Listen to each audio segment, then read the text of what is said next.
엘리후가 말을 이어 이르되 그대는 이것을 합당하게 여기느냐? 그대는 그대의 의가 하나님께로부터 왔다는 말이냐?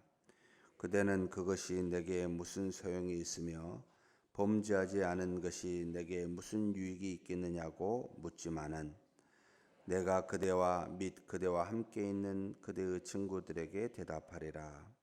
그대는 하늘을 우러러 보라. 그대보다 높이 뜬 구름을 바라보라. 그대가 범죄한들 하나님께 무슨 영향이 있겠으며 그대의 악행이 가득한들 하나님께 무슨 상관이 있겠으며 그대가 의로운들 하나님께 무엇을 드리겠으며 그가 그대의 손에서 무엇을 받으시겠느냐. 그대의 악은 그대와 같은 사람에게나 있는 것이요 그대의 공의는 어떤 인생에게도 있느니라. 사람은 학대가 많음으로 부르짖으며 군주들의 힘에 눌려 소리치나 나를 지으신 하나님은 어디 계시냐고 하며 밤에 노래를 주시는 자가 어디 계시냐고 말하는 자가 없구나. 땅의 짐승들보다 우리를 더욱 가르치시고 하늘의 새들보다 우리를 더욱 지혜롭게 하시는 이가 어디 계시냐고 말하는 이도 없구나. 그들이 악인의 교만으로 말미암아 거기에서 부르짖으나 대답하는 자가 없음은 헛된 것은 하나님이 결코 듣지 아니하시며 전능자가 돌아보지 아니하심이라. 하물며 말하기를 하나님은 배울 수 없고 일에 판단하심은 그 앞에 있으니 나는 그를 기다릴 뿐이라 말하는 그대일까 보냐. 그러나 지금은 그가 진노하심으로 벌을 주지 아니하셨고 악행을 끝까지 살피지 아니하셨으므로 욥이 헛되이 입을 열어 지식 없는 말을 많이 하는구나. 아멘. 엘리후가 말을 이어서 합니다. 34장 35절에서 37절에 욥이 무식하게 말하니 그의 말이 지혜롭지 못하도다 하리라.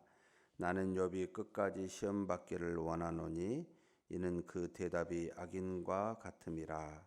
그가 그의 죄의 반역을 더하여 우리와 어울려 손뼉을 치며 하나님을 거역하는 말을 많이 하는구나 라고 엘리후가 먼저 사전에 상당히 아무도 쉽게 말할 수 없는 이야기를 아주 담대하게 말합니다. 연소하고 담대하고 확신이 찬 엘리후의 모습을 볼 수가 있습니다.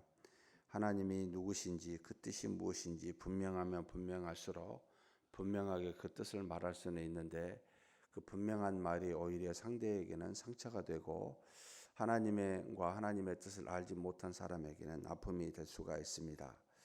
그래도 그렇지 나는 욥이 끝까지 시험 받기를 원하노니 이는 그 대답이 악인과 같음이라 라고 말하는 것은 이것은 이제 사랑이 없는 하나님의 지식만을 갖고 있는 자의 모습이지요. 하나님의 지식을 갖고 있으면서 사랑이 있으면은 그가 돌이켜 하나님 안에서 빨리 회복되기를 바라는 이제 그런 마음과 그런 말을 할 텐데 이것은 너무 지나친 사랑이 없는 모습이기도 합니다. 물론 엘리후뿐만 아니라 욥의 세 친구도 하나님의 의로우심을 말하고 욥은 이제 하나님의 전지전능함을 말합니다. 의로우심과 전지전능하심은 모든 것이 다 하나님의 사랑에서 나왔음을 기본적으로 생각지 못할 때 그것은 다른 사람에게 상처와 아픔을 주기 일쑤입니다. 욥은 아무리 생각을 해도 자신이 하나님 앞에 이 벌이 범죄함으로 나온 것 같지 아니하여 하나님은 주시기도 하고 빼앗는 분이시기도 하기에 전지전능하신 하나님의 뜻에 달렸으니 내가 뭐라고 말할 수 없다라고 하는 정도에 머물러 있습니다. 그것이 하나님의 사랑으로 온다는 것을 생각지 못합니다. 왜 그럴까요? 우리는 욥뿐만 아니라 우리 모두가 그렇지요. 내일을 모릅니다. 미래를 모릅니다. 결국 지금에 있는 문제와 과거에 왔었던 것으로만 판단할 수밖에 없으니까 이것이 결국은 욥에게 더 큰 은혜와 복으로 주시는 더 높은 신앙과 더 높은 현실에서 하나님을 사랑하고 하나님을 이해하는 그 놀라운 계기가 될 수 있음을 지금 현재는 모르고 있기 때문입니다.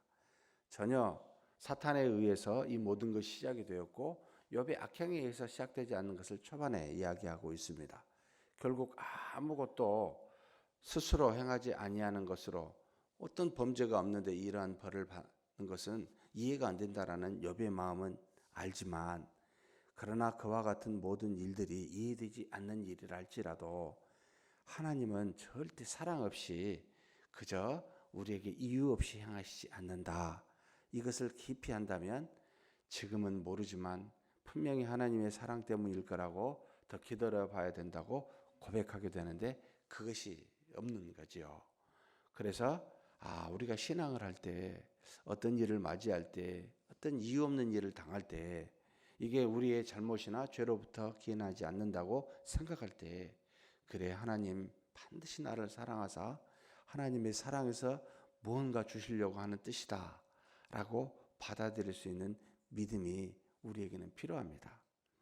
반대로 욥의 세 친구도, 욥은 늘 보고, 야, 어떻게 하나님이 이유 없이 너한테 벌을 줄 수 있겠느냐, 너는 분명히 뭔가 잘못했다, 너가 죄악에 있으니까 하나님이 공의로우시니까 그런 것이 아니냐, 틀린 이야기가 아닙니다.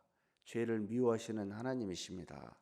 그런데 그 모든 공의로우심은 또한 그 사람을 돌이켜서 하나님을 닮고 하나님 안에서 바르게 서도록, 죄에서 떠나도록 하시는 하나님의 사랑에서 기인한다는 것도 알아야 됩니다.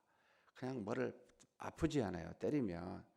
그러니까 너는 그 아픈 것 때문에 거기서 나오게 하는, 물론 아파서 죄를 안 짓는 것도 있을 수 있지만, 그러나 우리를 사랑하시는 하나님 때문에 절대로 우리가 죄 짓지 말아야 되겠다라고 하는 것이 더 깊이 있는 신앙이지요. 그래서 무서워서 하나님을 여러분 경외하는 것보다는 사랑해서, 사랑과 하나님의 놀라우신 섭리와 능력 속에서, 그래서 하나님을 경외하는 것이 바르겠죠. 근데 욥의 세 친구는 그렇게 말합니다. 엘리후도 크게 다를 바가 없지만은 엘리후는 이 두 가지를 다 같이 가지고 이야기하는데 너무 나갑니다. 이 또한 사랑이 부족한 모습이라고 보입니다. 여기 중간에 보면은 이런 표현을 합니다. 하나님의 전지전능성에 대해서 말하는 것보다는 초월성에 대해서 이야기를 하고 있는데요. 5절부터 이런 표현을 합니다. 그대는 하늘을 우러러보라. 그대보다 높이 뜬 구름을 바라보라. 뜬 구름에 내가 어떤 것으로 영향을 줄 수 있느냐. 마치 하나님은 뜬 구름과 같이 초월해 계신 하나님이다. 내가 아무리 범죄한들 하나님께 그 범죄가 영향을 줄 수 있고, 내가 아무리 하나님 앞에 의로운들 그 의로움으로 하나님을 영향과 관계를 줄 수 있느냐. 아니, 하나님은 초월해 계신 하나님이십니다. 맞습니까? 틀립니까? 맞습니다. 이것도 하나님은 초월해 계신 분이세요. 인간의 무엇으로 그분을 좌지우지할 수가 없습니다. 우리가 아무리 하나님 앞에 의로운 행위를 해도 하나님을 흔들 수가 없습니다. 그 의로움이 하나님으로부터 와서 우리로 하여금 행하게는 하셨지만, 그것을 가지고 하나님께 뭐라고 어떻게 자랑할 수가 없습니다. 또한 우리의 악행으로 하나님을 어떻게 흔들 수가 없습니다. 이것이 초월해 계시는 하나님이지요. 그런데 여기만, 이 하나님만 계실까요? 그건 또 아닙니다. 하나님은 초월해 만물 위에 계신다라는 표현을 써서 초월자와, 그러니까 전능자, 창조주와 피조물, 한계자 또는 제한자와는 질적 차이가 있습니다. 그래서 하나님을 사랑하지만 우리와 똑같이 여기는 우를 범해서는 아니 됩니다. 우리가 기도할 때 들으시며 우리의 모든 세밀한 것까지도 응답하시기에 하나님은 너무나 가까이 계신 하나님으로 알지만, 그렇다고 우리와 동일한 분은 아니십니다 라는 것을 강조하기 위하여 초월의 하나님을 말하는데, 반대로 초월의 하나님을 이야기하다가 우리와는 너무 관계가 없어요. 우리와는 아무 상관이 없어요. 그저 하나님은 뜻대로만 행하고 우리는 우리 행위로 행할 때 나중에 하나님이 그냥 심판만 하셔요 라고 말하는 신앙도 곤란하다는 겁니다. 하나님은 만물 안에 계십니다. 우리와 함께 계십니다. 우리의 모든 것을 알고 바라보시고 계십니다. 우리가 죄를 지을 때마다 아파하시는 하나님이십니다. 우리가 하나님 앞에서 의를 행할 때마다 기뻐하십니다. 이것이 하나님의 자질을 흔들고 연관시켜 어떻게 해볼 수는 없지만, 그러나 우리의 삶에 따라 기쁨과 슬픔과 한탄과 후회를 다 하시는 하나님이십니다. 그 하나님이 육신으로 오셔서 예수 그리스도를 통하여 전부 우리에게 통일하게 보여주셨습니다. 우리 눈높이에 와서 우리에게 모든 것을 가르쳐 주셨고 우리의 모든 것을 들으시고 스스로 경험하셨습니다. 그래서 하나님은 우리와 더불어 함께 하시는 하나님, 동행하시는 하나님이라고 말합니다. 이 두 가지를 다 가지고 가는 것이 우리 신앙이어야 됩니다. 그런데 의로운 하나님만을 말하게 될 때는 초월자의 하나님만 생각하게 됩니다. 사랑의 하나님만을 말하게 되면 우리와 밀접하여 너무나 연관이 있는 하나님만 말하게 됩니다. 그래서 이 두 가지를 다 가져가야 됩니다. 큰 그림은 사랑이지만 사랑 안에는 뭐가 있어요? 전지전능성과 초월성과 공의로우심과 인자와 자비와 긍휼이 다 들어가 있는 하나님이시다. 이 속에서 하나님을 이해할 때 바른 신앙이 됩니다. 제가 전에 한번 예를 들었지만 우리 어르신들은 공의로우신 하나님을 더 많이 생각하고 좋아하는 듯합니다. 우리 젊은이들은 긍휼의 하나님, 자비의 하나님, 사랑의 하나님을 작게 생각해서 그걸 너무 좋아합니다. 그래서 죄에 대해서 젊은이들은 깊이 있게 생각 안 하고 사랑 때문에 즐거워하고 좋아하고 자유로움을 추구합니다. 반대로 어르신들은 죄를 깊이 알지요. 생각하고 사랑의 하나님은 덜 이야기합니다. 그래서 교회에서 젊은이들에 대해서 죄에 대해서 손가락질을 많이 하는 분들은 어르신들이요. 그리고 죄를 너무나 쉽게 생각하고 너무나 쉽게 범하는 것은 젊은이들이요. 공의로우신 하나님을 생각지 아니합니다. 편식하는 신앙, 이것을 버리자. 욥기는 우리한테 너 있잖아, 어떤 신앙을 갖고 있니? 욥의 신앙이냐? 욥의 세 친구의 신앙이냐? 엘리후가 같은 신앙이냐라고 지금 묻고 있는 겁니다. 하나님께서. 사랑하는 성도 여러분, 다 가지십시다. 하나님은 어떤 한 단어로 표현할 수 없는, 그래서 그 이름을 거룩하다라고 하시는 하나님이십니다. 그 하나님을 날마다 알아야 됩니다. 날마다 깊이 봐야 됩니다. 날마다 경험해야 됩니다. 수많은 얼굴로 우리 삶 속에 갖고 계십니다. 아플 때 기도하십시다. 죄를 지을 때 기도하십시다. 하나님의 뜻을 모를 때 기도하십시다. 하늘의 새보다 지혜를 더 주시고 땅의 짐승들보다 더 가르치시는 하나님, 지금 엘리후가 고백하고 있습니다. 우리는 그 하나님으로부터 더 큰 사랑을 받고 있습니다. 만물보다 어떤 존재보다 더 큰 은혜를 받고 있습니다.